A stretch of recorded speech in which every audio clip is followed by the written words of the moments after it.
നമുക്കിന്നൊരു ഉരുളൻകിഴങ്ങ് വെച്ച് ഒരു ഫ്രൈ ഒന്ന് ചെയ്ത് നോക്കിയാലോ. 1/4 സ്പൂണ് മഞ്ഞൾപ്പൊടി, 1 സ്പൂണ് മുളക് പൊടി, ആവശ്യത്തിനുള്ള ഉപ്പ്.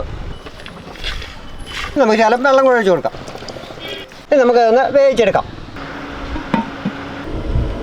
അപ്പോൾ നമുക്കിനി ഇത് ഫ്രൈ ചെയ്ത് എടുക്കാം. നേരം വെളിച്ചെണ്ണ ഒഴിച്ച് കൊടുക്കാം. ഒരു കൂടം വെളുത്തുള്ളി നമ്മൾ ചതച്ചെടുത്തിട്ടുണ്ട്, അത് ഇട്ട് കൊടുക്കും.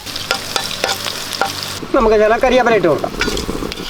നമ്മൾ അരിഞ്ഞ് വെച്ചിരിക്കുന്ന സവോളയിലേക്ക് ഇട്ട് കൊടുക്കാം. സവോളയൊക്കെ വഴന്ന് വന്നിട്ടുണ്ട്. ഇനി നമുക്ക് കിഴങ്ങ് അതിലേക്ക് ഇട്ട് കൊടുക്കാം. 3-4 വറ്റൽമുളക് ചതച്ചെടുത്തിട്ടുണ്ട്, അത് ഇട്ട് കൊടുക്കാം. ചില കുരുമുളക് പൊടി ഇളക്കി കൊടുക്കാം.